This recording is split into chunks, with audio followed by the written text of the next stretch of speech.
안녕하세요. 글로벌셀러 창업연구소 이지수 강사입니다. 네, 오늘 영상의 주제는 우체국 국제배송 서비스 파헤치기 두 번째 시간입니다. 첫 번째 편에서는 우체국 국제배송 서비스별로 이제 배송 지역이 어디까지 가능한지, 그리고 배송 요일이 어떻게 되는지를 알아보았는데요. 이번 시간에는 국가별 발송 조건에 대해서 알아보도록 하겠습니다. 그러면 바로 시작해 보도록 하겠습니다. 자, 지난 편에서는 우정사업본부 사이트에 들어가서 국가별 배송 지역이나 배송 요율에 대해서 알아보였죠.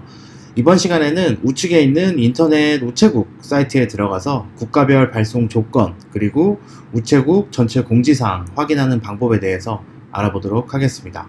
그러면 바로 인터넷 우체국에 접속해 보도록 하겠습니다.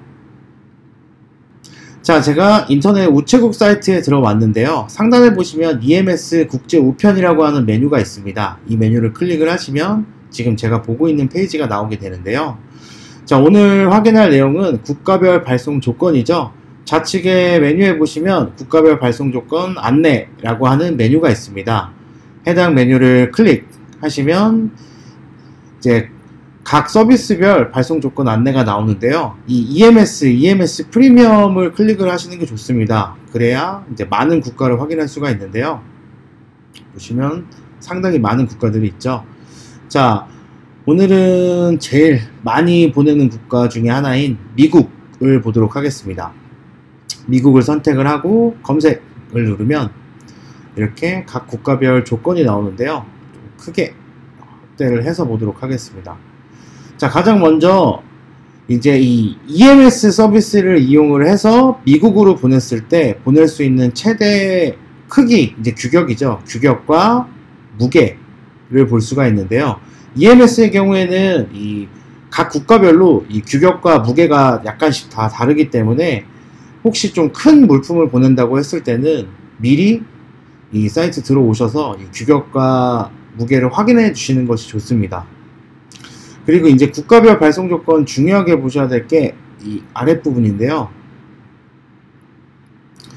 자, 이제 보시면 조금 다시 좀 줄일까요? 줄여서 보면, 자, 이제 면세 한도가 얼마까지 가능한지, 이베이에서 여러분들이 이제 상품을 판매를 하다 보면 특정 국가는 이 면세 한도가 정말 낮은 경우가 있어요. 그래서 고객이 이 면세 한도를 모르는데 그걸 셀러한테 물어보는 경우도 있습니다. 그러면 이 우체국 사이트 들어와서 각 국가별로 이 면세 한도 확인을 해서 알려줄 수도 있고요. 그 다음에 여기 잘 보시면 금지 품목, 그 다음에 좀 이제 주의하셔야 될 품목 등도 이 안에서 다 확인을 할 수가 있습니다. 그래서 각 국가별로 혹시 내가 판매가 불가능한 지역이 있는지를 이 우체국 사이트 안에서 확인을 하실 수가 있고요. 그리고 국가별로 이 특이사항, 이 접수 시 주의사항이 있는데요. 뭐 예를 들어서 이 아파트 호수가 안 적혀 있으면 안 된다. 그리고 우편번호 꼭 적어야 된다. 그 다음에 입학 서류 같은 경우에는 그냥 EMS로 보내면 안 되고 EMS 프리미엄으로 접수를 해야 된다. 그 다음에 이 푸에르토리코, 괌, 사이판은 EMS로 불가능하다. 이제 미국령으로 되어 있는 지역 중에 이 지역은 EMS로 불가능하다라는 것을 따로 또 추가로 알려주죠. 이 국가별로 이런 내용들이 상당히 많기 때문에 예를 들어 이거를 뭐 미리 공부하실 필요는 없지만 이베이에서 판매를 하다가 좀 새로 내가 발송을 하는 국가가 나왔다 했을 때는 그때 한 번씩 이 인터넷 우체국 사이트 들어와서 해당 국가에 특이사항은 없는지를 미리 상품 발송 전에 확인을 해 주시는 것이 좋습니다. 그래서 이 국가별 발송 조건에 대해서 한번 알아보았고요. 물론 K패킷이나 국제소포도 이제 동일하죠. 국제소포로도 미국을 보면 동일한 내용인데 달라지는 거는 이제 어떤 것들이 있느냐, 미국을 눌러서 검색을 해보면 이 최대 규격이 좀 많이 줄었죠. 아까 1.75에 2.74로 제가 기억을 하는데 1.05에 2m로 줄었고 제한 중량도 이제 20kg까지만 가능합니다.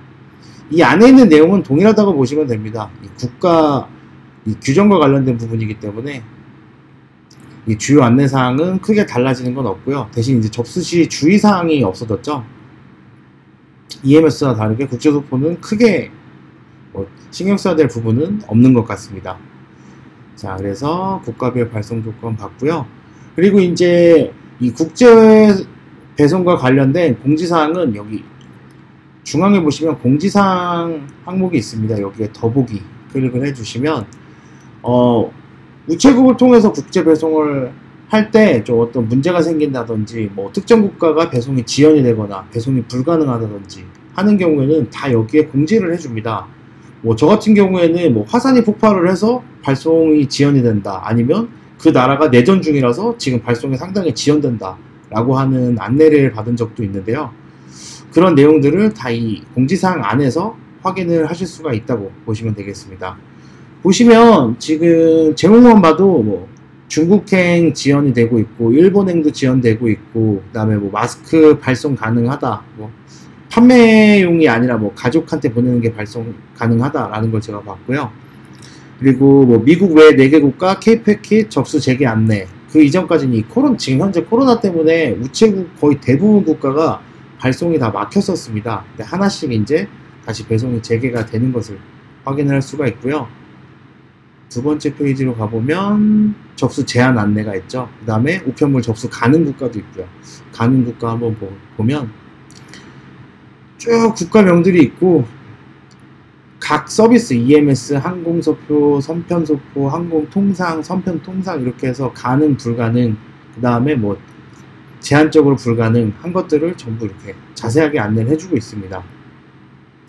여러분들 혹시 우체국 국제배송을 사용하실 때 우체국 직원들한테 물어봐도 모르는 경우가 많아요. 우체국 직원이라고 한다고 해도 이 모든 내용을 다 숙지를 하고 있을 수는 없죠. 그 우체국 직원들도 그래서 답변을 제대로 못 해주고 어쩌면 좀 틀린 답변을 해줄 때도 있습니다. 그래서 가서 물어보시는 것보다 이 인터넷 우체국 사이트에 들어와서 본인이 직접 자료를 확인하시고, 또 그런 경우도 있습니다. 발송이 재개가 됐는데 발송 안 된다고 안 받는 경우도 간혹 있다고 합니다. 좀 누구한테 들은 얘기인데, 그러면 본인이 이 내용을 알고 있으면 아니다, 가능하다 라고 말씀을 하셔서 그 배송을 사용하실 수 있게 만드는 게 좋겠죠. 그래서 이런 내용들은 이제 발송인 본인이 알고 계시는 게 가장 좋습니다. 자, 여기까지 해서 우체국 국제 배송에 대한 내용을 1편과 2편으로 나누어서 여러분들께 소개를 해 드렸습니다.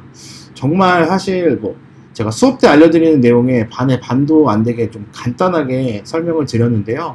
사실 여러분들이 뭐 시간과 노력만 들이신다면 사이트 들어와서 충분히 공부해 보시고 더 자세히 알아보실 수 있다고 저는 생각합니다.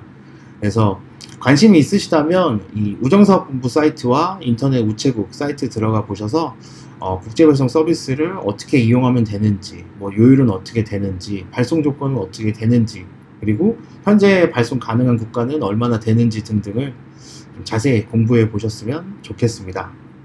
자, 오늘 영상은 여기까지 하고요. 다음 영상에서 또 찾아뵙도록 하겠습니다. 감사합니다.